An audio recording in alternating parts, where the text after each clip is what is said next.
എല്ലാവർക്കും വിനീത നമസ്കാരം. ശ്രീമദ് ഭാഗവതം ദശമസ്കന്ധം അധ്യായം 84 ഇന്ന് ആരംഭിക്കണം. ഭഗവത് പത്നിമാരുടെ ഭക്തി കണ്ട് എല്ലാവരും അത്ഭുതപ്പെട്ടു. ഈ സന്ദർഭത്തില് വ്യാസൻ, നാരദൻ, വസിഷ്ഠൻ, വാമദേവൻ തുടങ്ങിയ ഋഷീശ്വരന്മാര് ഭഗവാനെ ദർശിക്കാൻ അവിടെ വന്നു. സമന്തക തീർത്ഥ സന്നിധിയില് ലോകവന്ദിതന്മാരായ അവരെ ഭഗവാൻ ബലരാമനോടും പാണ്ഡവാദികളായ രാജാക്കന്മാരോടും കൂടി യഥോചിതം അർഘ്യപാദ്യാദികളാൽ പൂജിച്ച് സൽക്കരിച്ച് സ്തുതിച്ചു. ഭഗവാൻ അവരെ സ്തുതിക്കുകയാണ്. സജ്ജന ശിരോമണികളായ നിങ്ങളെ കാണാൻ കഴിഞ്ഞതുകൊണ്ട് ഞങ്ങളുടെ എല്ലാം ജന്മം സഫലമായി. ഈ മൃച്ഛിലാമയങ്ങളായ ദേവന്മാരും ജലമയങ്ങളായ തീർത്ഥങ്ങളും മനുഷ്യരെ സാവധാനത്തില് ശുദ്ധീകരിക്കുന്നു. എന്നാൽ സജ്ജനങ്ങളാവട്ടെ ദർശനം മാത്രം കൊണ്ട് സകല പേരെയും ശുദ്ധമാക്കുന്നു. ഇങ്ങനെയൊക്കെയാണ് ഭഗവാൻ അവരെ സ്തുതിച്ചത്. മഹർഷിമാർക്ക് ഇത് കേട്ടിട്ട് അത്ഭുതമായി. എന്താ ഈ ഭഗവാൻ ഇങ്ങനെ ഞങ്ങളെ സ്തുതിക്കണത്? എന്നിട്ട് അവര് കുറച്ചു നേരം ആലോചിച്ചിട്ട് അവര് പറഞ്ഞു, ഭഗവാനെ അവിടുത്തെ വചനം ലോകജനങ്ങൾ മനസ്സിലാക്കാൻ വേണ്ടിയിട്ടുള്ളതാണ്, ലോകസംഗ്രഹമായിട്ടുള്ളതാണ് എന്ന് ഞങ്ങൾക്ക് മനസ്സിലായി എന്ന് പറഞ്ഞിട്ട് അവരും ഭഗവാനെ സ്തുതിക്കുകയാണ്. അങ്ങനെ മഹർഷിമാരെല്ലാവരും യാത്ര പറഞ്ഞ് പോകാൻ ഭാവിച്ചപ്പോ വസുദേവര് അവരോട് ചോദിച്ചു, ഈശ്വരൻ പുത്രനായി ജനിച്ചിട്ട് കൂടി കർമ്മശാന്തി വരാതെ കുഴങ്ങുന്ന എനിക്ക് എന്ത് ചെയ്താലാ കർമ്മനാശം വന്ന് മോക്ഷം ലഭിക്കും? ഇത് കേട്ടിട്ട് മഹർഷിമാർക്കെല്ലാം അത്ഭുതമായി.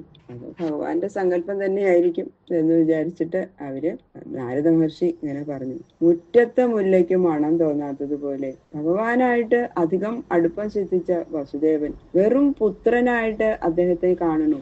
അത് കാരണമാണ് ഈ പരിഭ്രമം എന്ന് പറഞ്ഞ് വസുദേവരെ സമാധാനിപ്പിച്ചിട്ട് പറഞ്ഞു, ജന്മകർമ്മങ്ങളാൽ ശുദ്ധി നേടിയ ഗൃഹസ്ഥൻ യജ്ഞം കൊണ്ട് ദേവകടത്തെയും അധ്യയനം കൊണ്ട് ഋഷികടത്തെയും പുത്രോത്പാദനം കൊണ്ട് പിതൃകടത്തെയും തീർത്ത് മോക്ഷം പ്രാപിക്കുന്നു. അല്ലയോ വസുദേവരെ, അങ്ങയുടെ പിതൃഘടവും ഋഷിഘടവും തീർന്നിട്ടുണ്ട്. ബാക്കിയുള്ള ആ ദേവകടത്തെ യാഗത്താൽ തീർത്ത് മുക്തനായി ഭവിച്ചാലും. ഇത് കേട്ട് സന്തുഷ്ടനായ വസുദേവര് മഹർഷിമാരെ പൂജിച്ചു. ശ്രീകൃഷ്ണ ബലരാമന്മാരുടെ നേതൃത്വത്തില് വ്യാസാദി മഹർഷിമാരെ ആചാര്യാദികളായിട്ട് വരിച്ച് യാഗം ആരംഭിച്ചു. ദേവേന്ദ്രന്റെ യാഗം പോലെ ആ യജ്ഞം മഹാഗംഭീരമായിട്ട് കഴിഞ്ഞു. അങ്ങനെ പരശുരാമ തീർത്ഥത്തില് അവഭൃത സ്നാനവും ചെയ്ത് വസുദേവൻ ഇന്ദ്രതുല്യനായിട്ട് ശോഭിച്ചു. ദക്ഷിണ കൊണ്ടും സമ്മാന സൽക്കാരങ്ങൾ കൊണ്ടും പ്രത്യേകിച്ച് ഭഗവത് സ്വരൂപ ദർശനം കൊണ്ടും സകല പേരും പരമാനന്ദം അനുഭവിച്ചു. ഇങ്ങനെ ആ സ്യമന്ത പഞ്ചക തീർത്ഥക്കരയിലെ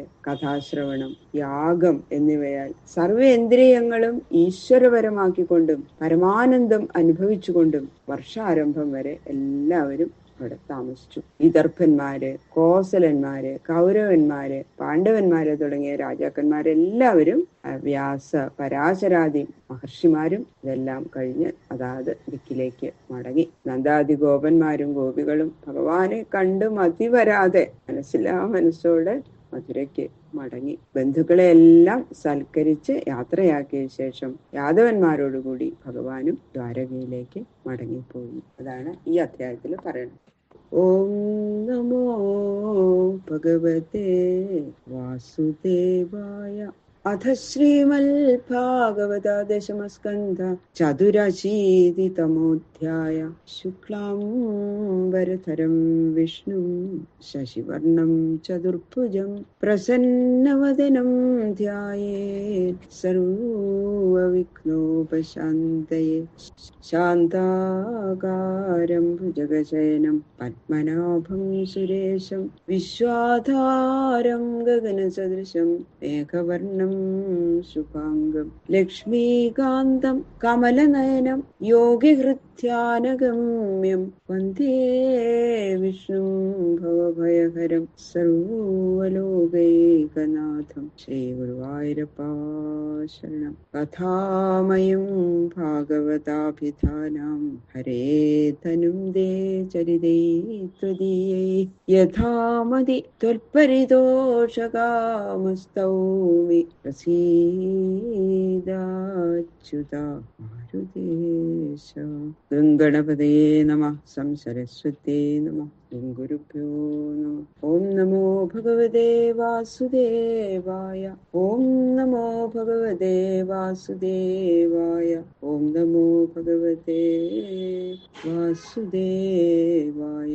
ശ്രീശുക ഉവാച ശ്രുത്വാ വൃഥാ സുബലപുത്രതയാജ്ഞസേനി മാധവ്യതക്ഷിതിപപത്ന്യൗദത് ഉദസ്വഗോപ്യ കൃഷ്ണേഖിലാത്മനി ഹരോ പ്രണയാനുബന്ധം സർവാവിസുസ്മ്യു അലം അശ്രുകലാകുലാക്ഷ്യ. ശ്രീ ശുഖബ്രഹ്മർഷി പറയാണ്, പാഞ്ചാലി, സുഭദ്ര മുതലായവരോടും മറ്റുള്ള രാജ്യഭാര്യമാരോടും രുക്മിണ്യാദികൾ പറഞ്ഞ ആ കല്യാണ വൃത്താന്തം കുന്തി, ഗാന്ധാരി, ഗോപസ്ത്രീകള് മുതലായവര് കേട്ട് അറിഞ്ഞു. സർവാത്മാവായും ഭക്തസന്താപങ്ങൾ തീർത്ത് പരമാനന്ദം നൽകുന്നവനുമായ ശ്രീകൃഷ്ണനിൽ രുക്മിണി മുതലായവർക്കുള്ള പ്രേമബന്ധം അറിഞ്ഞപ്പോ എല്ലാവരും ഏറ്റവും ആശ്ചര്യപ്പെട്ടു. എന്ന് മാത്രമല്ല, ഹർഷാധിക്യ നിമിത്തം ഹൃദയം ദ്രവിക്കയാൽ സന്തോഷ ബാഷ്പം കണ്ണുകളിൽ നിറയുകയും ചെയ്തു. കുന്തി, ഗാന്ധാരി മുതലായവരുടെ മുമ്പാകെ ഇതുപോലെയുള്ള വിനോദ കഥാപ്രസ്താവം കൃഷ്ണഭാര്യമാര് ചെയ്തില്ല. അവരുടെ മുമ്പിൽ വെച്ച് അതൊക്കെ പറയാൻ അവർക്കൊരു മടി. പാഞ്ചാലിയോട് ചോദിക്കൂല്ല. ഗോപികളുടെ കഥ ഇതിനേക്കാളൊക്കെ ആശ്ചര്യമാണെന്ന് അറിയുന്ന ശ്രീകൃഷ്ണന്റെ ഭാര്യമാര് അവരുടെ മുമ്പിലും ഇത് പ്രസ്താവിച്ചില്ല. അതുകൊണ്ടാണ് അവര് കേട്ടറിഞ്ഞു എന്ന് പറഞ്ഞു. ഇതി സംഭാഷമാണാസു സ്ത്രീഭിസ്ത്രീഷു നൃഭിർനൃഷു ആയയോ മുനയസ്തത്ര കൃഷ്ണരാമാതിദൃക്ഷയ.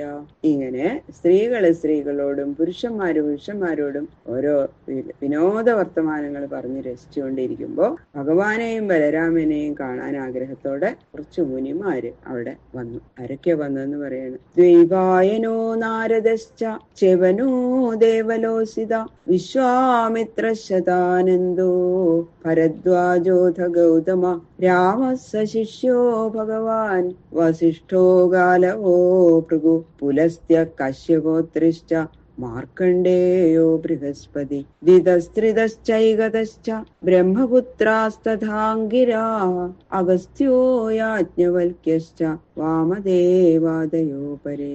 വ്യാസൻ, നാരദൻ, ച്യവനൻ, ദേവലൻ, അസിതൻ, വിശ്വാമിത്രൻ, ശതാനന്ദൻ, ഭരദ്വാജൻ, ഗൗതമൻ, ഭഗവാനായ പരശുരാമൻ, അദ്ദേഹത്തിന്റെ ശിഷ്യഗണം, വസിഷ്ഠൻ, ഗാലവൻ, ഭൃഗു, പുലസ്ത്യൻ, കശ്യപൻ, അത്രി, മാർക്കണ്ഡേയൻ, ബൃഹസ്പതി, ദ്വിതൻ, ത്രിതൻ, ഏകത്തൻ, ബ്രഹ്മപുത്രന്മാരായ സനകാദികള്, അങ്കിരസ്, അഗസ്ത്യൻ, യാജ്ഞവൽക്യൻ, വാമദേവൻ. ഇത് മാത്രല്ല, എത്രയോ ഇനിയും കുറെ അധികം മുനിമാര്, അനേകം മുനിമാര് അവിടെ വന്നു.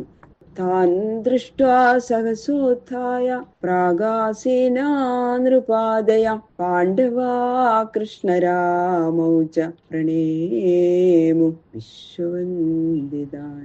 സർവലോകപൂജ്യന്മാരായ ആ ഋഷികളെ കണ്ടപ്പോ അവിടെ ഉണ്ടായിരുന്ന പാണ്ഡവന്മാര്, മറ്റു രാജാക്കന്മാര്, ബലരാമൻ, ശ്രീകൃഷ്ണ ഭഗവാൻ മുതലായവരെല്ലാം ഉടനെ എഴുന്നേറ്റ് നമസ്കരിച്ചു. താൻ ആനർച്ചുറിയഥാ സർവേ സഹരാമോച്യുതോർച്ചയൽ